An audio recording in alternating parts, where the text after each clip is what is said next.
नाना यामिंग को बोलती है, क्या यूशा भाई सच में अच्छा इंसान नहीं है क्योंकि मुझे ये जिन ने बताया था। तो वो बोलती है कि हाँ। तो वो उसे बोलती है कि जिन और तुम काफ़ी अच्छे लगते हो। तो यामिंग बोलती है कि मैं उसे हमेशा अपने छोटे भाई की तरह देखती हूँ। तो नाना उसे बोलती है, क्या तुम्हें सच में जिन को लेकर कभी भी कोई फीलिंग्स डेवलप नहीं हुई तुम्हारे अंदर? क्योंकि मुझे नहीं लगता कि तुम जिन को सिर्फ भाई की तरह मानती हो। और इतना कह के वो तो सो जाती है। मगर यामिंग को नींद नहीं आती है तो वो बाहर जाती है। वहाँ पे उसे जिन मिलता है। वो बोलती है कि अगर मेरी मेमोरी वापस नहीं आई तो भी कोई बात नहीं, अपन सभी चीजें दोबारा से शुरू करेंगे। ये सुन के जिनको काफी ज्यादा अच्छा लगता है। लियान और ग्रीन फेरे भी त्यायोन के एक विलेज में पहुंच जाते हैं जहां उसे यूशो भाई के ऑरा की स्मेल आ रही होती है। तो वो दोनों अलग अलग डायरेक्शन में जाने का डिसाइड करते हैं। लियान को सब कुछ अजीब सा ही लग रहा होता है और ग्रीन फेरी के रास्ते में भी बार बार लकड़ी के टुकड़े आते हैं। तभी उसे एक बूढ़ा आदमी मिलता है।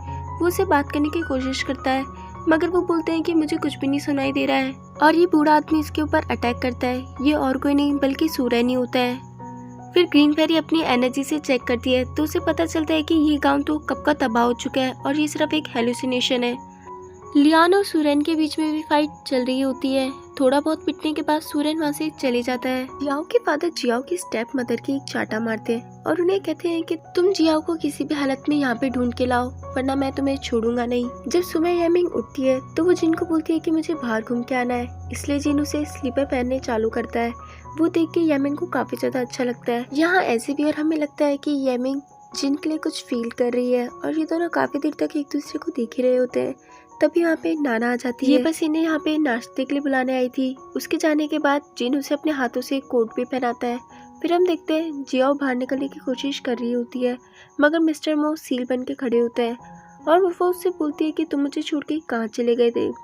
मिस्टर मो बोलते हैं कि यामिंग की याददाश्त वापस लाने में काफ़ी ज़्यादा खतरा है क्योंकि हल्की सी भी भूल चूक हो जाती है तो वो वहीं पे कैद हो जाएगी और इसलिए मैं छुप गया था। मुझे लगा अगर तुम मुझे अपने पास नहीं दिखूंगी तो अपने आप को हार्म कर लूंगी। मुझे तुम्हारी काफ़ी ज़्यादा फिक्र हो रही थी इसलिए मैं यहाँ पे आया हूँ। लियान और ग्रीन फेरी भी अपनी एनर्जी से उस हेलुसिनेशन को तोड़ के वहाँ से चले जाते हैं। जियाओ और मिस्टर मो भी भागने की तैयारी कर रहे होते हैं मगर तभी जियाओ की स्टेप मदर आ जाती है और वो अकेले नहीं अपने साथ काफ़ी सारे लोगों को भी लेकर आती है और उन्हें अपने घर में ले जाके बंद कर देती है। अंदर उसके पास मिस्टर मो भी होते हैं। मिस्टर मो को वो बोलती है कि तुम प्लीज़ उन लोगों को डराओ, क्या पता वो अपन को बाहर जाने दे दें।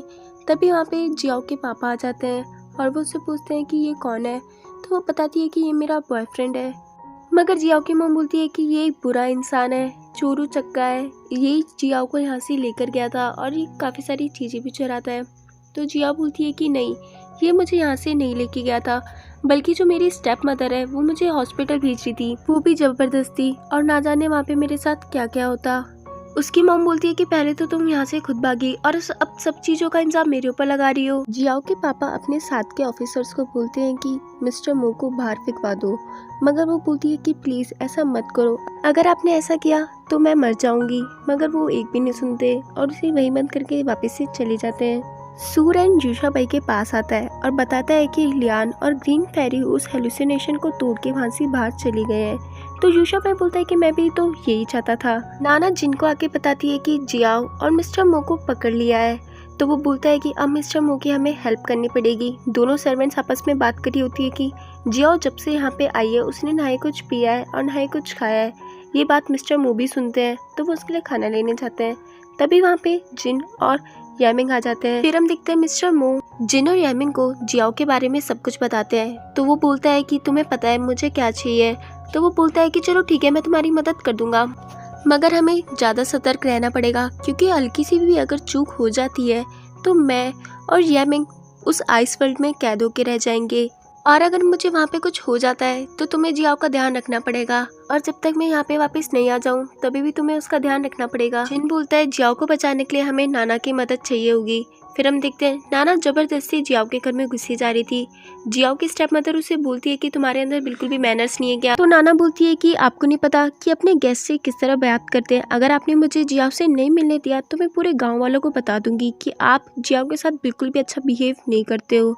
मगर वो दोनों गार्ड्स नाना को वहाँ से ले जाते हैं और जियाओ वहाँ पे गेट ठोकते ही रह जाती है। तभी उसके रूम में पीछे के दरवाजे से जिन आता है और वो उसे बोलता है कि चलो मेरे साथ चलो, मिस्टर मो तुम्हारा इंतजार कर रहे हैं। मगर जियाओ जाने से मना कर देती है क्योंकि उसे पता चल जाता है मिस्टर मो ने हाँ कर दिया है यामिंग की मेमोरीज वापस लाने के लिए, और उसे पता है कि उसमें खतरा है। तो जिन बोलता है कि तुम चिंता मत करो, मैं कुछ भी नहीं होने दूंगा मिस्टर मो को, क्योंकि अगर उन्हें कुछ हुआ तो यामिंग को भी कुछ ना कुछ होगा। मिस्टर मो यामिंग को बताते हैं कि जब मैं तुम्हारे सपने में आया था तो मैंने तुम्हारे पास एक शैडो देखी थी जो तुम्हारी मेमोरी से हमेशा अटैच रहती है, और वो शैडो जिन की थी। तभी वहाँ पे जिन भी जियाओ और नाना के साथ आ जाता है और बोलता है कि कल अपन संघाई के लिए निकलेंगे। वो सभी लोग संघाई हुजिया गैलरी आ जाते हैं। जियाओ मिस्टर मो को बोलती है कि प्लीज़ तुम ये मत करो। मिस्टर मो से समझाते हैं कि तुम चिंता मत करो, मुझे कुछ भी नहीं होगा। जिन और यामिंग भी बेसमेंट में बात कर रहे होते हैं। जिन बोलता है कि मुझे फ़र्क नहीं पड़ता कि तुम मेरे बारे में क्या सोचती हो, अगर हो सके तो प्लीज़ मत जाओ। मगर यामिंग बोलती है कि मुझे मेरी मेमोरी लानी काफ़ी ज़्यादा ज़रूरी है क्योंकि मैं उसके बिना काफ़ी ज़्यादा अधूरा फील कर रही हूँ। एंड फाइनली मिस्टर मो उसे उसकी मेमोरी रिकवर करने में हेल्प करते हैं। यामिंग आइस वर्ल्ड में पहुँच जाती है जहाँ वो देखती है कि कैसे यूशाबाई और उसकी फर्स्ट मीटिंग हुई थी और किस तरह वो उसे खाना देने गई थी। उसके खाना देने के बाद छोटा जिन आके उसे पीटता है, मगर तभी वहाँ पे जिन आती है और उसे डांटती है। तो जिन बोलता है कि मैं नहीं चाहता कि कोई भी तुम्हें पसंद करे। तो यामिंग बोलती है कि मैं हूँ जो इसे पसंद करती हूँ, ना कि ये मुझे पसंद करता है। फिर हम देखते हैं जिन यामिंग के सामने बड़ा होके आता है, यानी वो अपने एक स्टोन से अपनी एज को बड़ा कर लेता है। ऐसा हम पिछले एपिसोड में भी देख चुके हैं, मगर यामिंग उसे नहीं पहचानती है। उसके बाद हम देखते हैं यामिंग और यूशाबाई भी नदी के किनारे कुछ स्वीट मोमेंट स्पेंड करते हैं। तभी वहाँ पे जिन आता है और वो यामिंग से बोलता है कि तुम मेरे साथ ज़्यादा खुश होती हो या फिर इस यूशाबाई के साथ, मगर यामिंग कोई भी रिप्लाई नहीं देती है। बाद में यूशाबाई आर्मी की ट्रेनिंग के लिए जाता है। यामिंग उसे जाने से मना करती है, मगर वो उसकी नहीं सुनता है। तभी वहाँ पे जिन आता है और बोलता है कि तुम्हारे जाने के बाद यामिंग का क्या होगा। तो वो बोलता है कि अगर ये वेट करना चाहे तो कर सकती है। जिन तभी उसे एक खींच के मुक्का मारता है, मगर उसका भी यूशाबाई पे कोई असर नहीं होता और वो चले जाता है। जिसे हम वही सीन देखते हैं जो हम पास्ट में देख चुके हैं। यामिंग वॉर में जाती है जहाँ वो देखती है कि यूशाबाई घायल पड़ा है, तो वो उसके अंदर अपना पर्ल ट्रांसफ़र कर रही होती है। तभी वहाँ पे जिन आ जाता है और उसे ऐसे करने से मना करता है, मगर यामिंग नहीं मानती है और उसके अंदर पर्ल ट्रांसफ़र कर देती है। बाद में यूशाबाई उसकी जान बचाने के लिए यामिंग को थैंक यू बोलता है। यामिंग बोलती है कि अगर अपन चाहे तो नॉर्मल लाइफ भी जी सकते हैं, मगर यूशाबाई ऐसा करने से मना कर देता है। बाद में फिर से यामिंग वॉर के अंदर जाती है जहाँ यूशाबाई घायल होता है। वो उसे फिर से सही करने की कोशिश करती है, मगर तभी वो उसके अंदर से पर्ल निकालने की कोशिश करता है। तभी वहाँ पे जिन आता है और उन दोनों को अलग कर देता है। तो यूशाबाई बोलता है कि तू मुझे नहीं मार सकता क्योंकि मेरी और यामिंग की लाइफ लिंक है। उसके बाद जिन उसे शांति से घर ले आता है और उसे बोलता है कि तुम्हारा हाफ ब्राइट नाइट पर्ल मैं तुम्हें ला कर ही दूंगा। उसके बाद हमें कुछ समय बाद का सीन दिखाया जाता है जहाँ जिन उसे बोलता है कि प्लीज़ अब से तो मुझे भाई मत बोला करो। तो यामिंग बोलती है कि अब तो ये मेरी आदत हो चुकी है, तो मैं तुम्हें भाई कैसे बोलना छोड़ सकती हूँ। और वो दोनों चलते चलते एक गाँव में आ जाते हैं जहाँ सब कुछ तबाह हो चुका था। तो वो लोग समझ जाते हैं कि यूशाबाई वापस आ चुका है। बाद में यूशाबाई यामिंग के अंदर से पर्ल निकाल रहा होता है, मगर तभी जिन आके रोक लेता है और लियान भी वहीं पे फाइटिंग कर रहा होता है। यामिंग जिन को बोलती है कि प्लीज़ तुम मुझे मार दो, अगर तुमने ऐसा नहीं करा तो यूशाबाई पूरे वर्ल्ड को हार्म करेगा। मगर वो उसे सुला देता है और यूशाबाई को एक पेंटिंग के अंदर बंद कर देता है। तभी लियान भी उस पेंटिंग को अपने साथ ले जाता है और उसके आगे क्या हुआ था वो तो अपन सब देख ही चुके हैं। अब यामिंग को सब कुछ याद आ चुका होता है। तभी वो आइस वर्ल्ड के अंदर जिन को देखती है, वो उसके पास जा रही होती है। तभी वहाँ पे काफ़ी तेज तूफान आ जाता है। मिस्टर मो यामिंग को बोलते हैं कि तुम यहाँ से वापस चलो, वरना अपन लोग यहीं पे कैद हो जाएंगे। मिस्टर मो रियल वर्ल्ड में अपनी आंखें खोलते हैं और बताते हैं कि यामिंग वहीं पे बंद हो गई है। तो जिन भी उसके साथ बैठता है और उसी के सपने में चले जाता है उसे बचाने के लिए। आइस वर्ल्ड में वो दोनों एक दूसरे को हक करते हैं और वहाँ से भाग रहे होते हैं। तभी वहाँ पे काफ़ी तेज बवंडर आता है जिसके अंदर वो दोनों ही बंद हो जाते हैं। रियल वर्ल्ड में मिस्टर मो जियाओ को बोलते हैं कि मुझे उन दोनों को बचाना होगा, और वो भी उस आइस वर्ल्ड में आ जाते हैं और उन दोनों को फाइनली बचा लेते हैं। यामिंग जिन को थैंक यू बोलती है उसके लिए इतना कुछ करने के लिए। वहीं पे मिस्टर मो और जियाओ की भी हमें क्यूट सी फाइट दिखाई जाती है। जियाओ उस पर चिल्लाती है और कहती है कि क्या ज़रूरत थी ये सब कुछ करने की। तो मिस्टर मो बोलते हैं कि अब तो मैं ठीक कब वापस आ चुका हूँ, तो तुम इतना ज़्यादा परेशान क्यों हो रही हो, और उसे हक कर लेते हैं। सुबह जब जिन अपनी आंखें खुलता है तो वो देखता है कि यामिंग उसके पास ही सो रही है।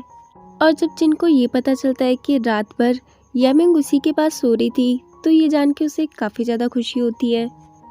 फिर हम देखते हैं मिस्टर मो आराम से बैठे होते हैं। तभी वहाँ पे जियाओ आती है और कहती है कि तुम्हारा दूसरे के घर में रहने का इरादा है। तो मिस्टर मो बोलते हैं कि तुम चिंता मत करो, मैं तुम्हें वो सब कुछ दूंगा जो एक लड़की अपने फ्यूचर हस्बैंड से चाहती है।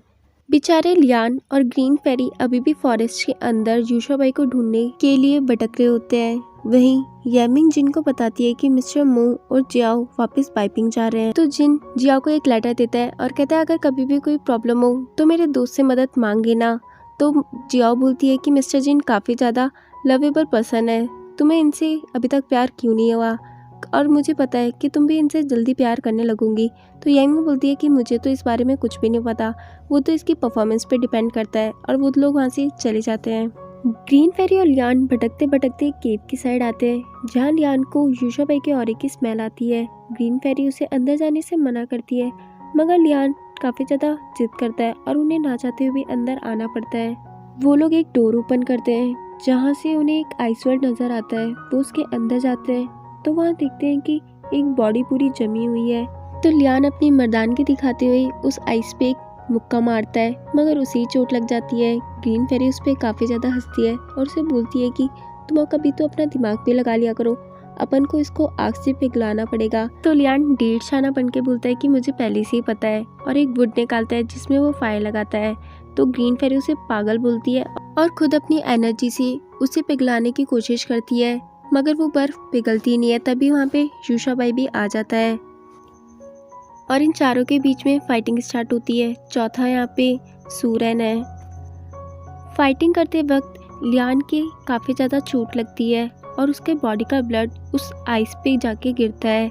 तो वो दिखता है कि वो जो बर्फ़ है वो पिघलनी चालू हो गई है और धीरे धीरे उसके बॉडी से काफ़ी सारा ब्लड निकल के उसके ऊपर गिरता है और वो पूरी तरीके से पिघल जाती है। तो यूशाबाई बोलता है तुझे क्या लगता है, तू खुद यहाँ पे आया है, बल्कि मैंने तुझे यहाँ पे लाने के लिए मजबूर किया है। तो वो समझ जाता है कि ये सब कुछ इस बॉडी को पिघलवाने के लिए यूशाबाई ने किया है। लियान यूशाबाई के ऊपर अटैक करता है, मगर उस पर कोई भी असर नहीं पड़ता। तो ग्रीन फेरी और लियान वहाँ से बाहर निकलते हैं और यूशाबाई भी अपनी सॉल उस किंग की बॉडी के अंदर ट्रांसफ़र कर लेता है। ये बैट किंग की बॉडी थी और अब ये कंप्लीट बैट किंग बन चुका है, क्योंकि पहले तो उसने सिर्फ इसकी एनर्जी ली थी, अब उसकी बॉडी भी ले ली है।